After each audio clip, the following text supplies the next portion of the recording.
Kasi busy na rin tayo sa mga buhay-buhay natin. Marami tayong mga bagay na mas napagtutuunan natin ng pansin. Pero alam mo na mahal ko kayo. Naiyak ako. Basta, sana yung pinag-usapan natin last year na makapagbakasyon tayo ng sabay-sabay, sana makulayan yung drawing natin. Pero alam ko naman in God's will, and yun lang, happiness lang talaga and good health lang, Ate Che, for you. And happy birthday. I love you. Happy birthday, Mama Che! Isa pa ulit. 1, 2, 3, go!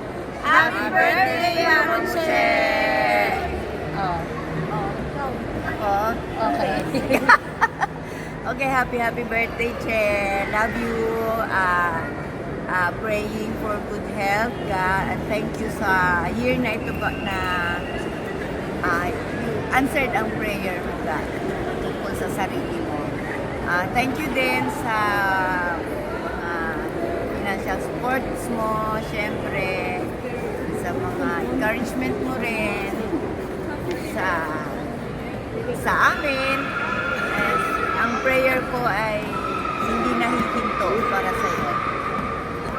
Granted, ang prayer ko this year, and the Lord will always grant your desire also. Basta importante, let God be the center of your life. And thank you din kay Alex. Maki-relay ang message ko kay Alex na thank you for loving you so much. And gano'n din po sa mga pamangkin mo. We love you guys. Hindi ako Papa. We love you. And happy birthday again. I love you, Mama Che. Next. Happy birthday, Mama Che. Thank you for all the presents this year. Thank you also, Tita Alex, for everything. Everything you've done for Mama Che. We respect you, we love you. Thank you very much. Stay safe. Happy birthday, Mama Che.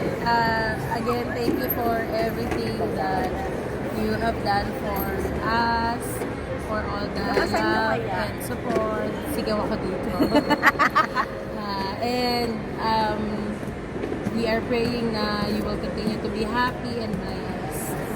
And that I will always have peace and joy in your heart. So we love you very much. Ayun lang. Happy birthday, Mama Che. Next. Louder. Happy birthday, Mama Che. Shouting naman. Happy birthday, Mama Che.